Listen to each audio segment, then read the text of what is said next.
Hello and welcome back to We Are Already Free. And for any of you sensitive souls out there who are doing your best to navigate our modern madhouse of a medical system, feeling rushed, unheard, and treated like a collection of symptoms rather than a whole person, right now more people than ever are waking up to the reality that true healing often requires stepping off the conventional mainstream path. The old systems are not working, and we are ready for something different. Today's conversation will show you how to trust your intuition, connect with the wisdom of the land, and find your own unique path to empowered healing and sovereignty, even if that means going against the grain. Lisa Clark began her journey at just 13 years old, choosing to leave the conventional medical system. And since then, she's worked on farms, developed a deep connection with the land, and emerged as what she calls a wild woman who joyfully grows seeds of life to help others break free and connect with life's truth, power, and beauty. So I'm very excited to have her on today. And yeah, welcome back to the podcast. It's always a pleasure to be here with you. When you hear the words, we are already free, what comes up for you? Acceptance. Change. A shift in awareness. Human beings are so powerful. There's so much more. Everything is love behind it. Breaking the chains of your own mind. That which remains. Nature. Getting out of the matrix. We're sitting on the treasure and it's already unlocked. We are already free. You're free. You are a walking map. Have always been free. You are always free, already free. We are already free. Hello, Lisa. Welcome to the podcast. It is such an honor to be here, Nathan. Yay. So I didn't mention in the intro, but Lisa and I have had a wonderful time working together. She is a client I finished working with recently, and I would say now a friend because, it's just been such a pleasure and we've had such a good time together. That's what prompted me to invite you on eventually. She was just like, this is a rad human. I want to share more of your story with the world. And as I said in the intro, you really took your power back at 13, which from my perspective is something I just wish more of us would do. I wish I had done that more. I wish I had been like, oh, I have sovereignty and I don't have to listen to these systems, and maybe the system is wrong and it's not actually something wrong with me. So if you're open to sharing and whatever feels really good for you to share about that, but what was that like for you, that beginning, that time of like, what were you going through at the time that prompted you to take your power back in that way? Sure. So I, throughout childhood, had a large collection of what many would consider common childhood issues. I had very frequent ear infections and upper respiratory infections and strep throat and dental decay and erratic blood sugar that was causing mysterious symptoms that I just wasn't familiar with yet. I was a child. And so I was very routinely in and out of the children's emergency room and doctor's office throughout my entire childhood. I was on allergy medications, trying multiple different kinds. Nothing was working. I had seasonal allergies for every single season. And so I didn't have a major diagnosis or anything like that. I just had various chronic issues that ultimately stem, I know now, in metabolic health and very simple things that were just out of alignment. So by the time I was 13, I was coming to the realization that that's not what I wanted the rest of my life to look like. I was socially anxious. I was extremely introverted. I was not energetic. I was not involved in sports as a child. And that was both due to not being entirely energetic and being very socially anxious and not wanting to be watched by a crowd. And I had one particular visit to the doctor where I had tonsillitis. My throat was terribly swollen, and the doctor told me, listen, if I see you come in here for this one more time, we're going to have to send you for surgery and you're getting those things cut out. And it's almost like I saw my life stretch out before me and saw the path at hand and said, well, what if I have another issue and I need another body part cut out and then another? And I was also in a position where I had seen my mother go through a lot of that, where my mother has had multiple organs removed and is on a medication for the rest of her life because she had her thyroid removed even. And so I saw that and realized that that was my future if I said yes to that. And I didn't want that. I didn't want that at all. And I thought simultaneously, there has to be a better way. There has to be. I wasn't made by accident, and my life shouldn't just be this series of unfortunate things and parts being removed and things always being wrong. There has to be a way for me to thrive. And I know that the next step forward on my path of thriving was not having a part of me cut out. So that was really when I opted to never, ever go back to the doctor. And I didn't for 12 years after that. I was very committed to healing myself, even though I did for the first several years continue to be just as prone to symptoms as I had been. And what was like the next step for you? Because obviously at 13, I mean, I was not switched on in that way at 13. And so I'm wondering, like, once you'd made that decision, what was your next step? What was that like practical way? Especially because if you were still experiencing challenging symptoms for a few years afterwards, what gave you that, or like, how did you navigate that in a way that helped you to feel like you were moving forward? What was your practical kind of action around that? I, at that age, also gained unbridled access to the internet. So I was able to just start Googling natural remedies for things and investigating what my options were and what does natural healing look like? What does healing look like when you don't just call the doctor as soon as you have something come up and schedule an appointment? And so I started with Googling natural remedies. My first iteration of nature has a way to heal us was essentially the greenwashed version of a pill for every ill, right? I'm like, there has to be a remedy that will take away every symptom and sickness that I'm experiencing. So that I spent a lot of time initially doing. I also started cutting processed foods at that point. I started learning about things like additives and things that are completely not contributing to your health that are being slipped into food for the convenience of the producers for their bottom line.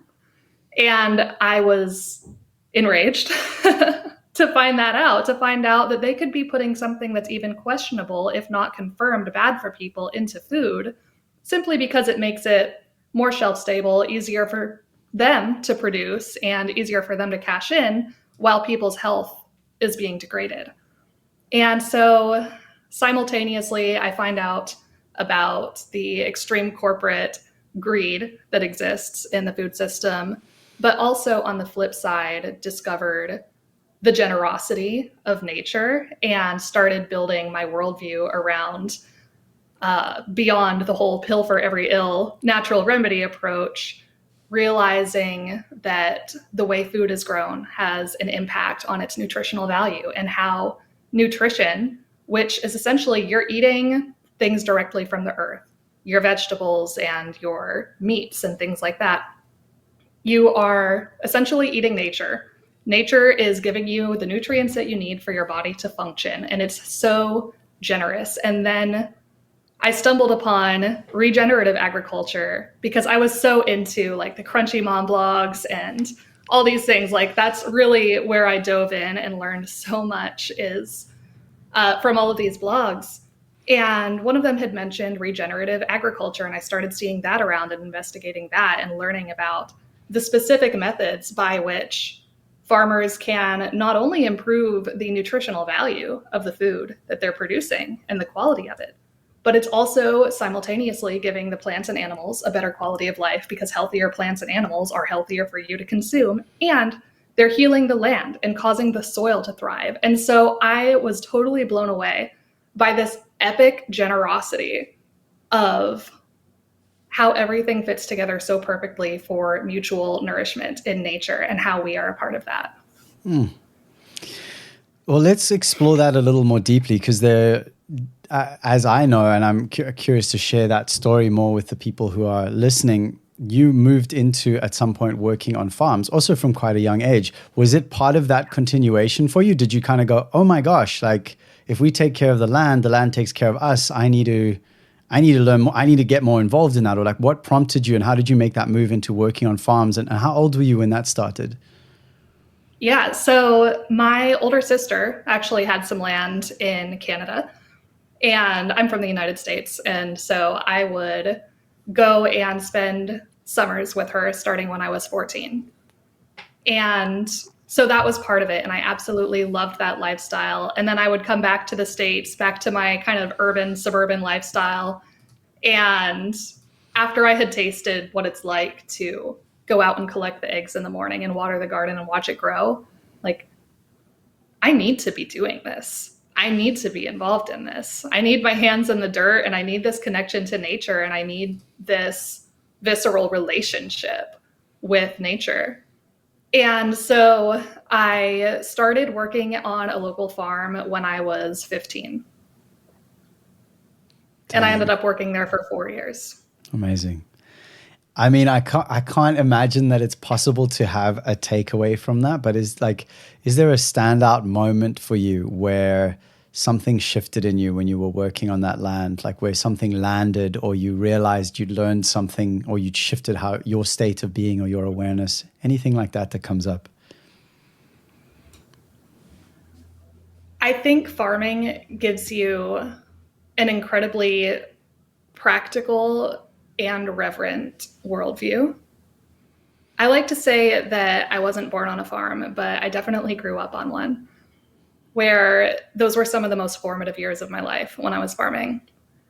And so you experience life and death. You are planting seeds. You are killing animals. You are harvesting things. You are having to go out and bury a tragic ending to something that was alive sometimes if you have issues with predators or you have a mineral imbalance in your animals or something like that.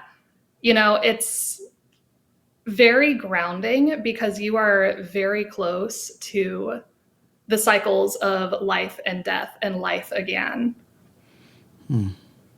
Yeah, beautiful. It's profound. I actually slaughtered my first sheep now a few years ago. And it's interesting because some people are like, oh, I could never do, or I don't know if I could do something like that. I didn't really have that. I was like, I know that I can do it. I just hadn't had the opportunity. I had slaughtered some chickens before, although those were actually because they were sick. Talk about like animals, taking care of animals, and then your chickens get sick and they're not getting better. And it's like, okay, we need to make a call here. Anyway, but that was a profound experience for me as well. Like really, yeah, just confronting with full presence the power and responsibility of nourishing myself. That there's no way to keep blood off my plate. And actually that's part of that, because I was at one point into the whole raw veganism and I worked in that industry for years, many years ago, because I was like, oh, we don't have to hurt anything. We can just eat salad and fruit and everything will be happy and fine. And it was a huge awakening over time to realize that was not the case. And so what you've just shared really resonates with me, that sort of reverent mundanity, you know, like that this is ordinary life, and it's also a complete miracle, and it's also quite brutal, like that life is not a Disney movie, people. That's what I'm trying to say. So yeah, thank you for sharing that. Did you ever go down the vegetarian vegan path? Was that ever part of, because you started so young, and if you went straight into farming, I'm curious like how that went for you. Very briefly, when I was 14, I actually did do the raw vegan thing. And like I started out vegan, and I remember like, you know, I'm still eating with my family and they're normal American people. And so I'm over here putting olive oil on my baked potato instead of butter. And I'm like, oh, this is miserable. But then I had a couple friends who were raw vegan. And I'm like, well, their pictures on Facebook look pretty good, very colorful plates. And so I tried that for all of about probably 2 weeks, but I was a growing kid. That did not fly with me like garbage, and I was not enjoying it. I remember making this raw cauliflower sushi where I like rolled up some chopped up cauliflower in seaweed and I'm like crunching it down. I'm like, this is awful. And it was around that time, though, because what precipitated that was I had watched a documentary. I don't remember which one it was, but it was about the conventional agricultural industry. And it showed the deplorable conditions in the feedlots and the slaughterhouses. And I remember, being a 14-year-old kid watching this and just crying my eyes out and thinking, like, how is humanity justifying itself and subsisting this way? Justifying how it's like, oh, well, it's feeding the world. It's like, is this the world that we want to be feeding? And so I definitely, I'm someone that I learn something, I take action. And so I was like, I'm not eating another bite of that. I'm not playing into that system. And that just didn't last. And thankfully, it was around that time that I did discover regenerative agriculture and how you can ethically consume animals. And on a side note, you had mentioned slaughtering earlier. That is something that I think every single human being should be involved in at least once. Being able to draw close to your source and your nourishment gives you a depth and an appreciation and a respect for your life and all of the lives around you. I think everyone should do it. Yeah, I agree. And it's interesting to me that when I hear people say things like, oh, I could never do that, it's like, you could if you were hungry enough. And if you really need to understood. face what's making you so uncomfortable. Right. And there's people a piece aren't in there, willing to face discomfort. Exactly. Yeah, this piece around, well, I'll just be vegan, etc. It's like, but there's so much death in that. Anyway, that's a whole other topic. I've talked it into the ground. I'm curious around this piece around regenerative agriculture, because many people listening probably know what you're talking about, but some people might not. And I'm wondering if you, as far as your understanding goes, how is it that, because the mainstream out there still says, if you turn on the news, it's like, oh, we are destroying the planet. There's no way to raise animals. We all need to go vegan. Look, there's Impossible Burger. We can eat healthy burgers that are better for the planet and all these things. So what is it about regenerative agriculture that you would love someone to know if they're kind of not entirely certain why that might be a better thing? Regenerative agriculture is nature mimicking agriculture. It's essentially, you look at the patterns and principles that make up natural ecosystems, and then you recreate it on your farm.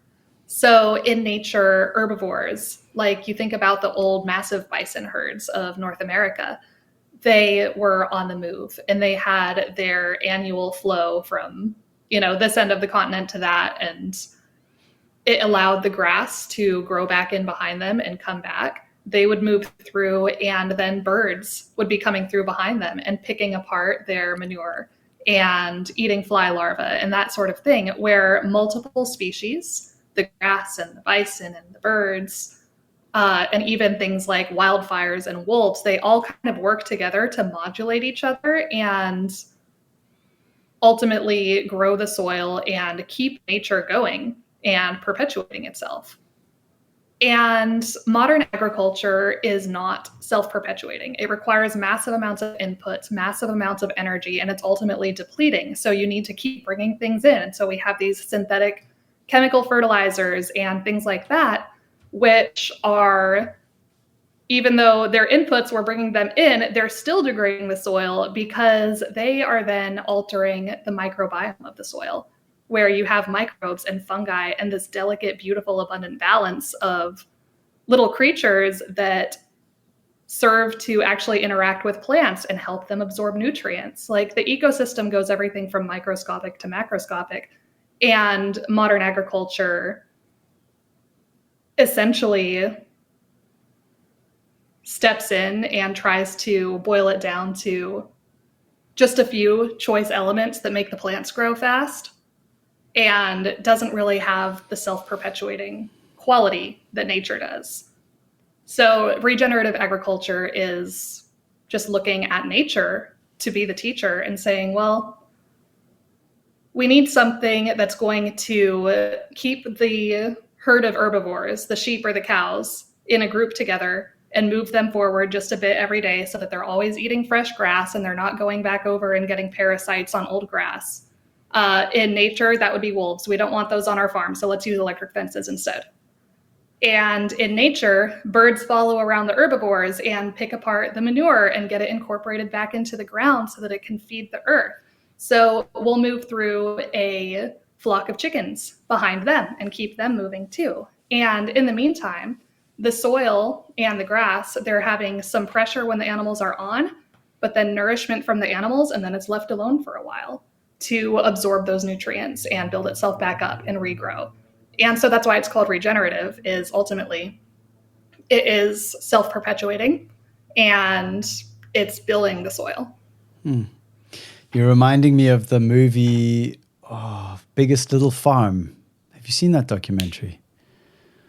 No. You would probably, I imagine you'd really enjoy it. You know more about this kind of stuff than I do, so you might have some sort of like criticisms of what they're doing there, but they were a couple, or are a couple. I think they were in LA, maybe they were involved in the film industry. I don't remember the details, but they bought a little piece of wrecked land somewhere in the countryside of California. And it had been, I think previously there was like orange orchards or various things, but they show, because they were filmmakers, they made a documentary of their process. And just watching how the land was when they started, like you couldn't even, when they were trying to get a shovel into the ground, it was like brick. It was just this hard, cracked, dead, literally dead ground. And within such a short space of time, a relatively short space of time, within a season or two, like things had already started. I get goosebumps talking about it because it was so profound to watch. And I think for anyone who's maybe at the beginning of this journey, for me, I found that a very profound documentary. And also seeing the challenges they went through, like some challenges I don't know if I would have come back from in terms of things going wrong and unexpected stuff like going south. So yeah, that's also a great starting point. Towards the end of my work on the farm, I actually had my own operation for a little bit where I was doing pasture-raised poultry.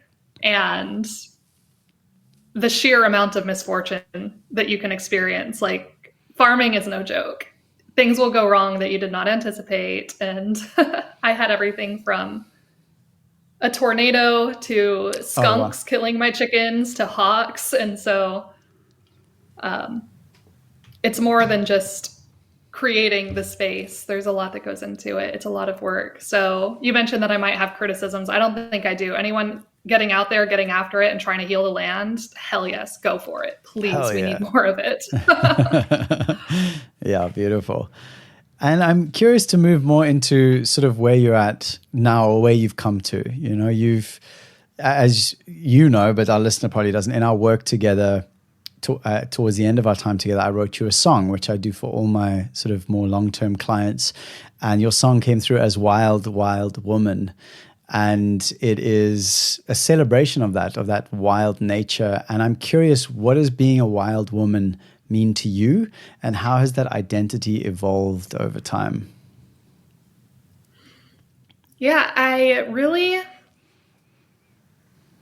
didn't start using that phrase even until I read a book recently about the wild woman archetype called The Women Who Run with the Wolves. And I literally read that within the last year. I was having a conversation with a good friend of mine. We had just done a workout together and sat in the sauna for a while, and we were talking, and she goes, there's this book I think you should read.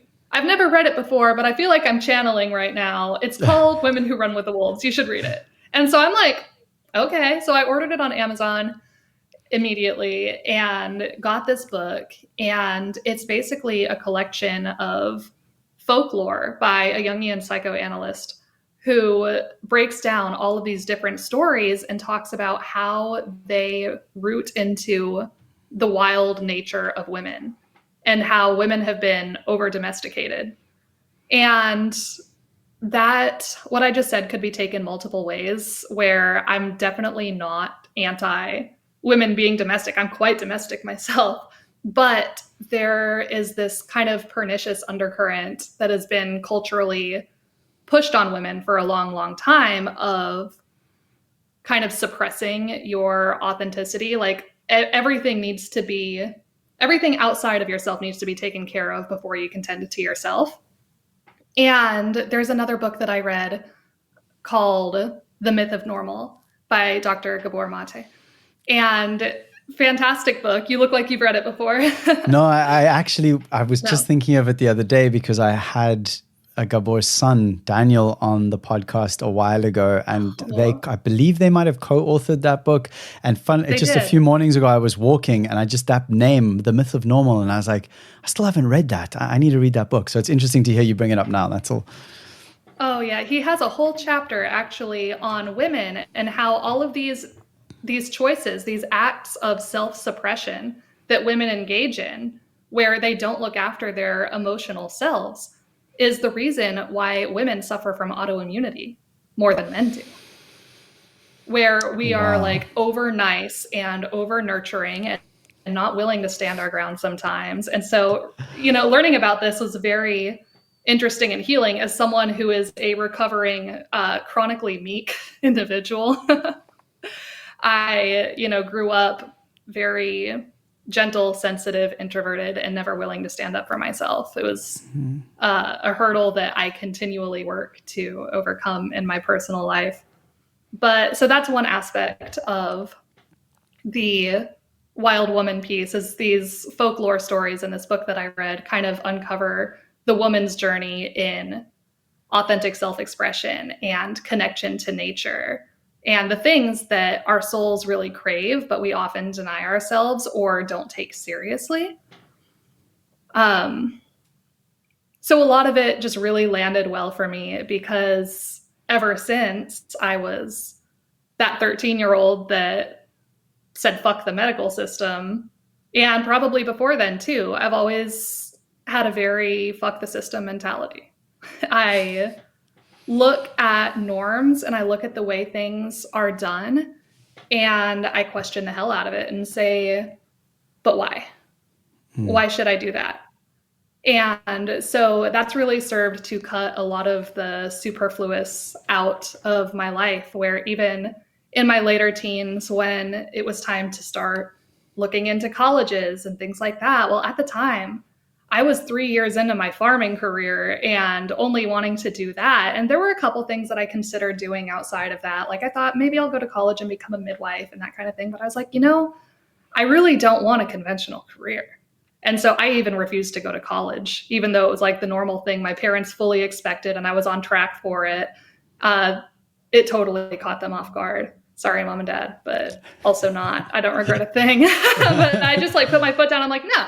I'm not doing that. I don't see the point in doing that. It's a waste of my time. It's a waste of resources. I know my path and I want to be on it. And so I think part of the Wild Woman vibe is just being willing to be authentic and to own your path.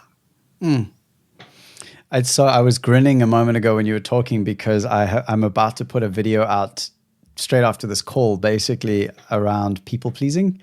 And how it's like this, it's a secret form of like spiritual self-harm in a way. And you were saying a few things a moment ago that really resonated with me around that as a recovering people pleaser myself. And I'm sure that's of value to many listening right now. And you spoke to something as well where you said about being, a very sensitive person and how that kind of, you've had to move.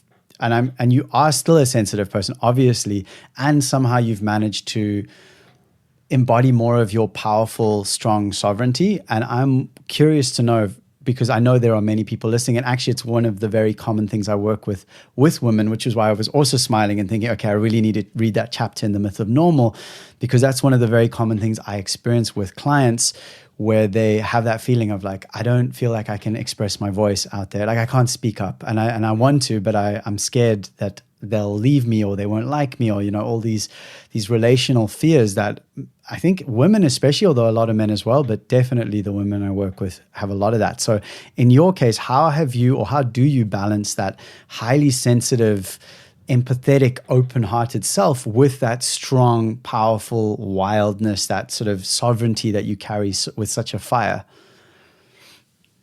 I think you need to learn how to deeply value yourself, your life, and your well-being.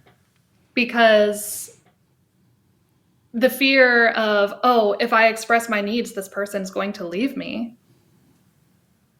Be real. Do you want that person in your life? Do you want to spend your life grinding yourself into the ground in order to please someone that them being pleased is not improving your life in any way whatsoever? Is that worth it? And so I would say value yourself more and look at everything practically like that and saying, how is this actually serving you? You have the option to go out of your way for people in your life. And for some relationships, you should, because it'll pay off. But for some, you're just harming yourself and digging yourself energetically into a hole by trying to keep something alive that's not aligned. Yeah, it's interesting because a lot of, again, just thinking of our time working together, a lot of people who come to work with me are expressing around, like, they don't really know who they are and they're looking to clarify that so they know kind of what they should be focusing on. But in your case, it was interesting because you were really, I think you even said it when we were first talking, you're like, I know exactly who I am. Just needing some, like, I'm just only speaking things that are already in your wonderful testimonial you left, honoring the privacy, but you were just expressing that kind of, I think you called it chaotic feminine. Like it's just like, there's all these options. I could create anything. So what the fuck do I create? And so, yeah, just that part, I don't know why that came up now, but that just popped into my head while you were speaking. Yeah, just knowing who you are and what you value. That's actually, I think that's something really big that people should make note of is if you want to value yourself, you need to know what you value and embody it. Show up for yourself in that way. Define, like, you find out who you are by finding out what you value. Yeah, it's an interesting shift, and I love that around. I've heard that question asked a lot when people say, "Oh, I want this in my life. I want to have this kind of life." It's like that's a good question to ask as a starting point. But another question that's then becomes important is, who is the person I need to be in order for that life to be possible for me? As in, what are the values that I need to be living by that would make that life realistic, rather than just, oh, well, I just want that life. Like, okay, well, what are you willing to change? How are you willing to show up for that?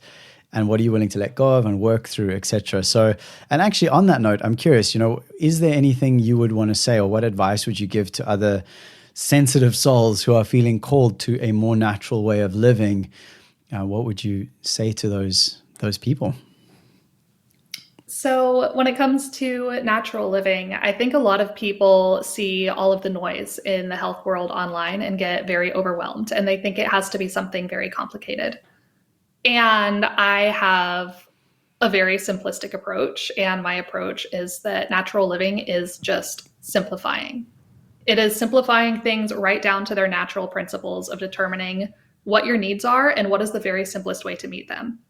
You don't need a 15-step routine and, all of these supplements and things like that. I mean, you might need supplements if you're in like a chronic deficit in some way, but for 90% of your progress down a wellness path, what you need is very simple things consistently applied. Eat real food, emphasis on protein from animal sources, go outside, move your body. That's literally it. If you want to move the needle like 90% of what it can move, those are the things that you need to be doing every single day.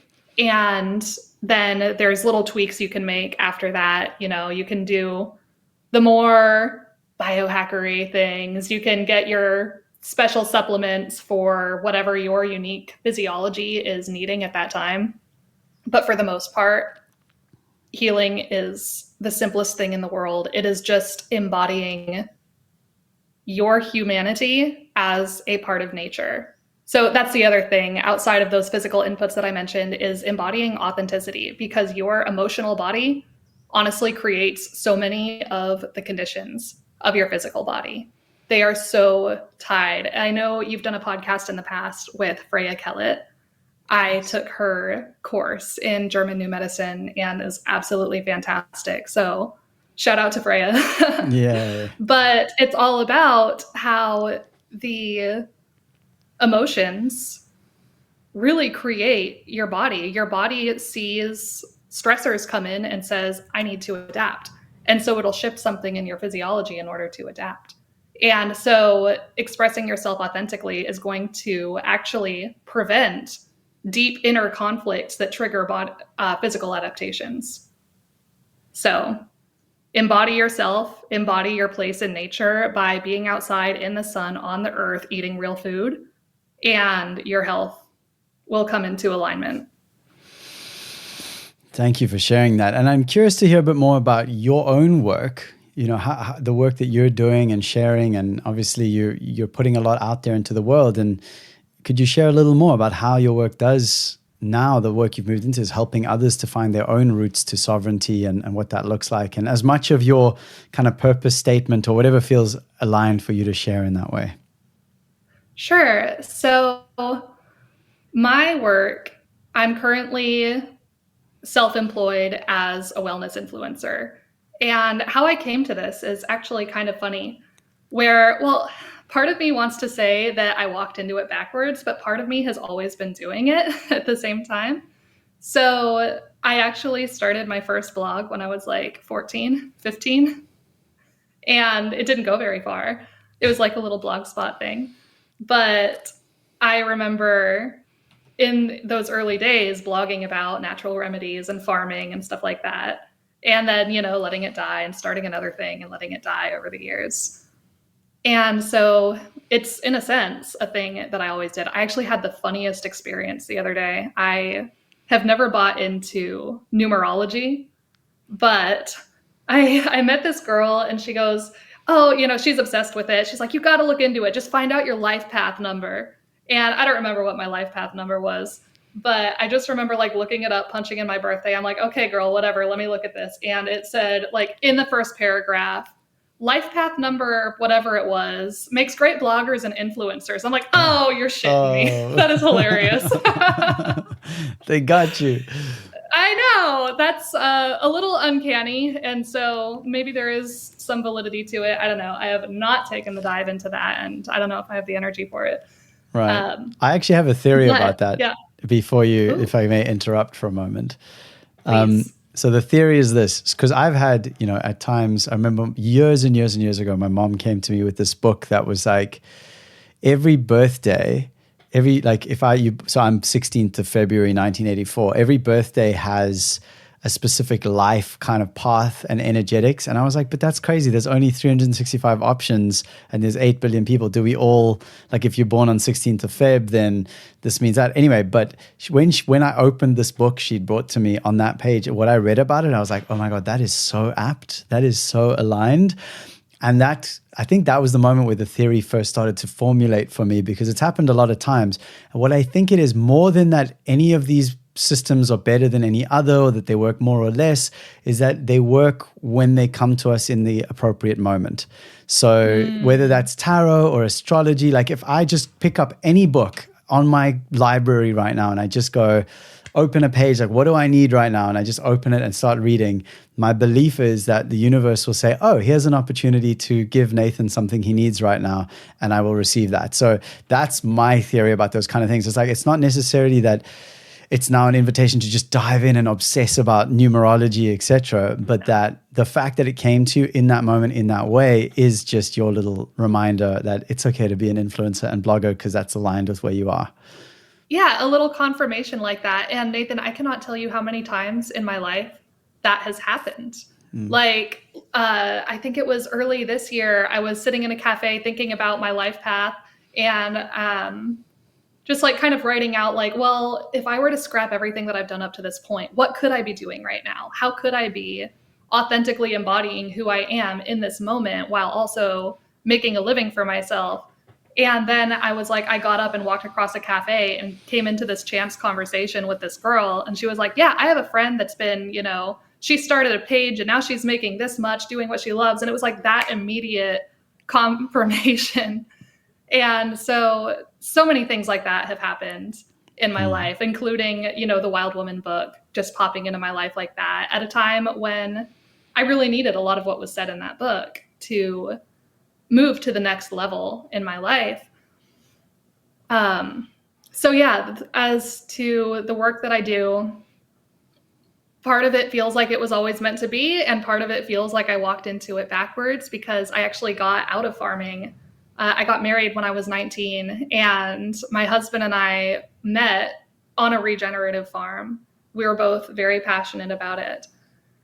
But shortly after we got married, we were kind of faced with the reality of, oh, if we want to farm, we either need to work for another farmer and probably not get ahead in life because how much can they pay us? Or we need to buy land, which we just can't afford. You know, when you think about buying land and equipment and probably fixing up a decrepit house and like all this, we're like, okay, we don't actually have the funds for that. And we had both been like kind of all in on farm skills and developing skills for that. And we kind of realized that we needed more options. And so my husband actually got into a new career and went through school.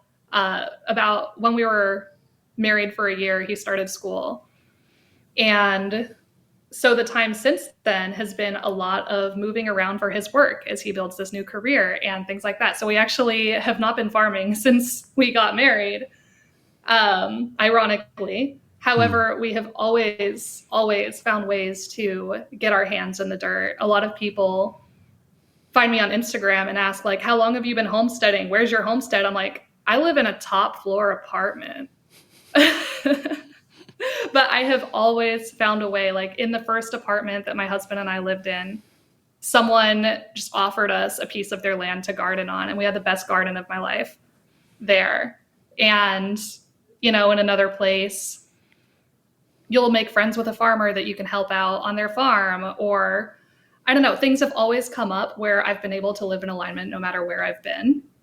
And that's a very roundabout way of getting back to how I ended up being an influencer, is we were just moving around so much that in terms of what my career would be, I needed something not location specific.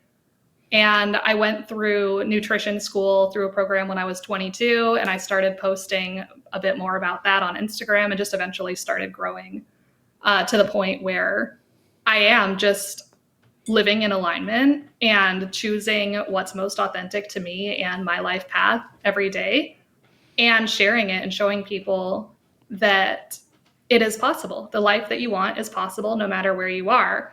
I, being a person who, you know, one could argue belongs on a farm, am thriving in an apartment right now. Do I want a farm? Yes, that's what we're working for. But there are ways that you can live in alignment if you have the mindset of being open to your opportunities and just joyfully growing and accepting them. Thank you for sharing that. I think that's a beautiful message and reminder. I don't know if you can hear, my little one is crying a little in the background there, but it's all good. She's got mama to take care of her. I always want to run out and be like, what's happening? But it's always just that she's hungry. Thank you for that. That's a beautiful message and a beautiful reminder. I think so many people in the world right now are feeling the sense of powerlessness of like, oh, but I'm stuck in the situation I'm in.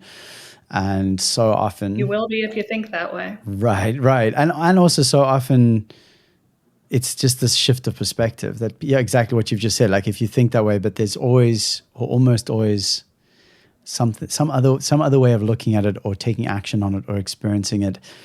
And I love, Tony Robbins talks about it where he says there's like the three things that dictate how a person's life goes: state, story, and strategy.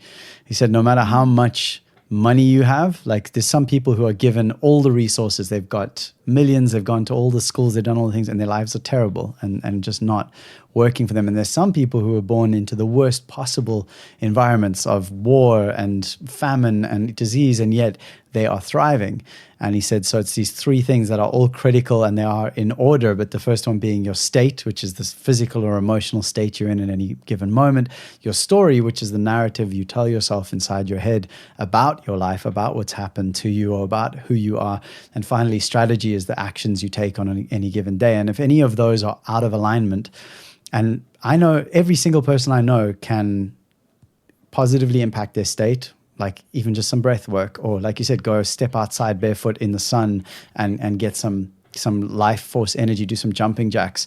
That'll shift your state pretty quickly. And then story is the narratives. We all have a choice of the stories we tell ourselves, although that can be hard to shift. That's why I work with people, is because those things, it's nice to have support on those journeys. And finally, strategy is like everyone can do something more positive for themselves in their lives, choosing positive, healthful strategies. So yeah, just really appreciating that invite that you've given to notice what is within your control, dear listener, and to slow down enough to see the positive and to see where you want to get to and to start to move in that direction with patience. So yeah, thank you, Lisa. Appreciate that.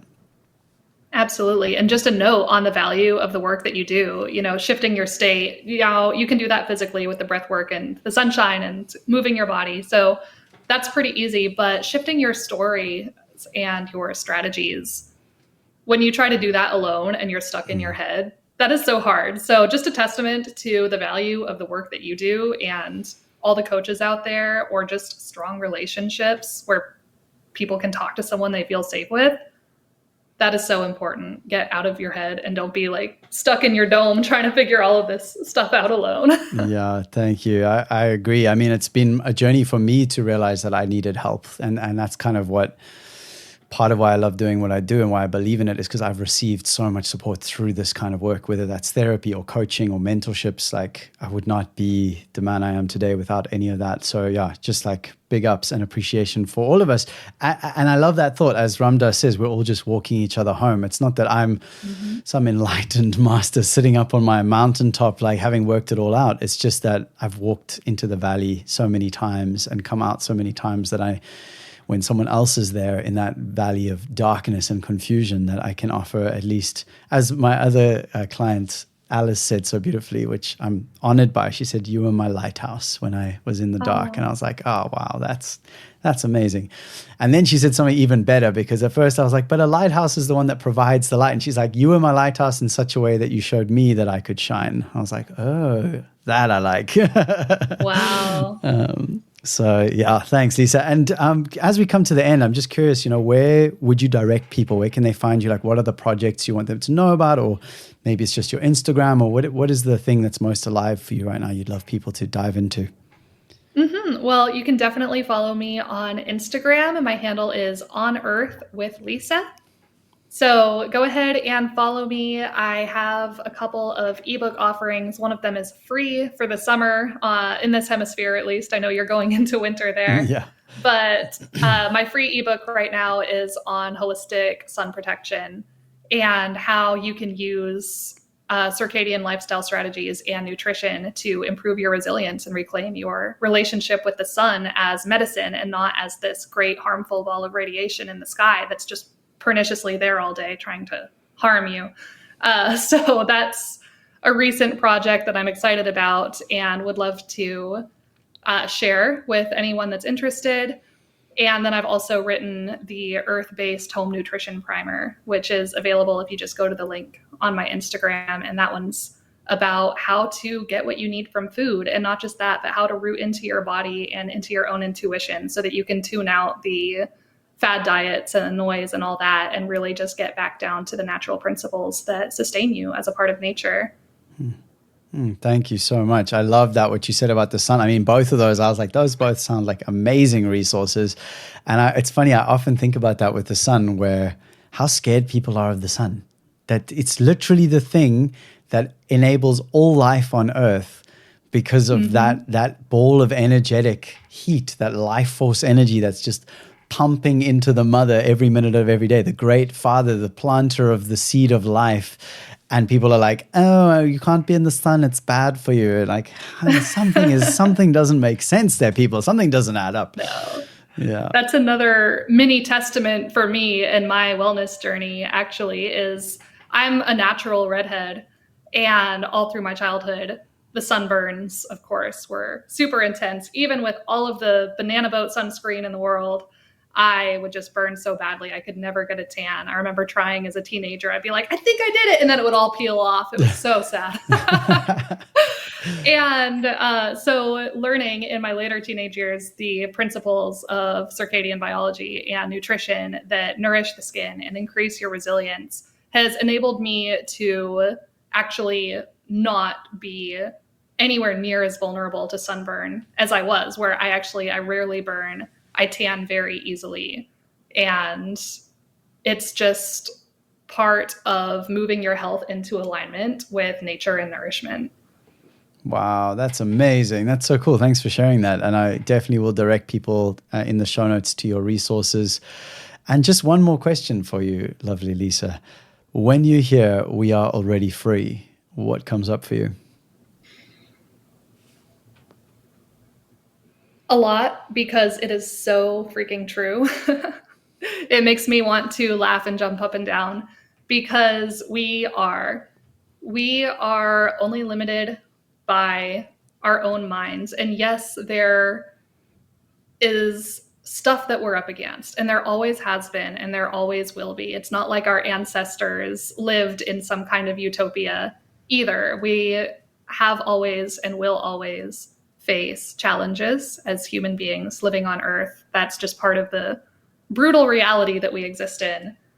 But it is your choice how you respond to that and how you limit yourself or free yourself in response to that. I think "we are already free" is an expression of the core of humanity, where we have free will and we have the mind. And while other animals have teeth and claws and instincts that keep them within the pattern of their species and allow them to protect themselves and to thrive, human beings have the mind. It is our primary way of interacting with the world, of understanding what's going on around us, of relating with each other, and of solving our problems and thriving. And the mind is capable of creating anything and everything. So when you understand that, you really claim the freedom that you already have. You're able to be sovereign. You're able to stand on your own convictions and your own authenticity and live out your own values and define what those values are. Thank you. Hell yeah, that's it. We're ready to take over the world at this point. Thank you so much, Lisa. It's been a real pleasure to share this whole journey with you, and I'm so glad we get to continue this friendship, and yeah, just getting to know you is really an honor and a pleasure, and I love that I get to share more of your story on We Are Already Free. Is there anything else that you want to share or ask or check in or leave us with before we end for today? And yeah, thanks again. I appreciate you so much for having me. I appreciate every one of your listeners for your time and attention. And I hope that this conversation has drawn attention, not so much to me and my story, but to the wisdom of nature and the truth and the power that you have access to when you move into alignment. Yeah, thanks again. I appreciate that. I will throw you back into the green room, and I'm just going to say farewell to our lovely listeners, and then we'll have a little check-in at the end there. But thanks again, Lisa. It's been an absolute pleasure. Oh, likewise. It's always so fun. All right, beautiful listeners. Thank you for joining us for another episode of We Are Already Free. Thank you again to Lisa. I will have links to her, as she said, On Earth with Lisa on Instagram. Really love the way she shares, love her authenticity, and I loved working with her. I'm going to make sure that she's okay with this before the final episode comes out, but if she says okay, I will share her song after this little outro, so be sure to stick around for that.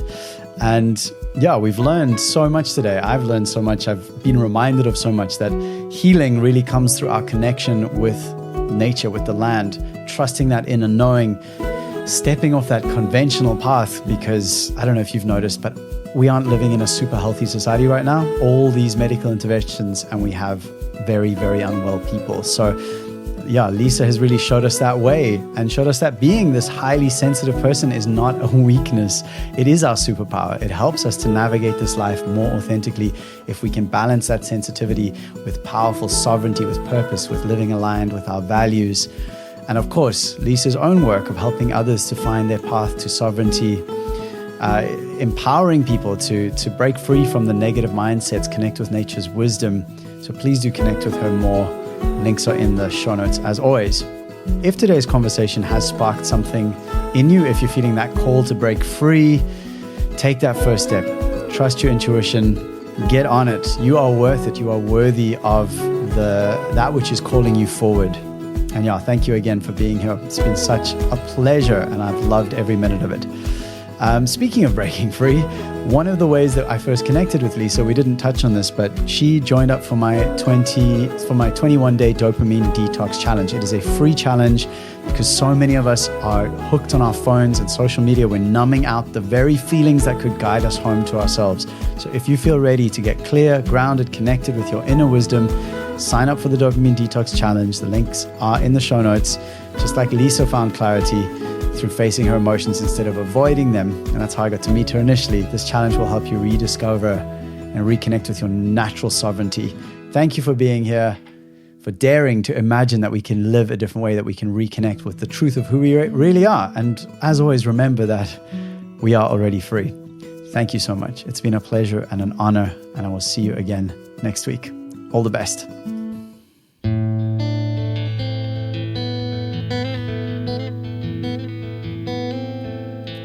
Ran into the woods to flee an angry man, denatured, and found myself inside the heart of life again. With no pretense, I held rebirth in my hands,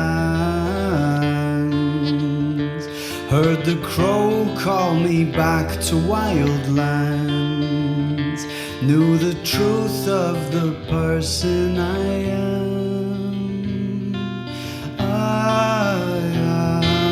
This is the call of a wild, wild woman, sovereign, powerful, awoken, wonderful. This is the call of a wild, wild woman. Listen to return home.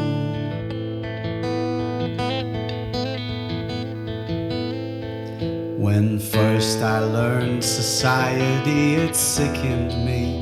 Not flourishing until I bled and left for dead their system of medicating. I held rebirth in my hand, heard the crow call me back to wild land, knew the truth of the person I am.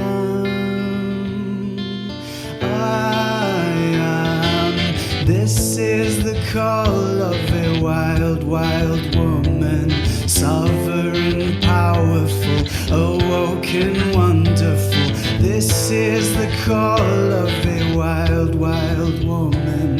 Listen to return home.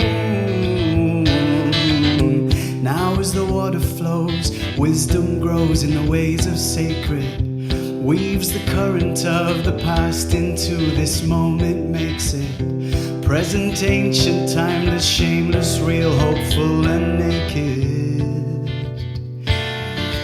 Awaken, this is the call of a wild, wild woman, sovereign, powerful, awoken, wonderful. This is the call of a wild, wild woman. Listen to return. This is the call of a wild, wild woman, sovereign, powerful,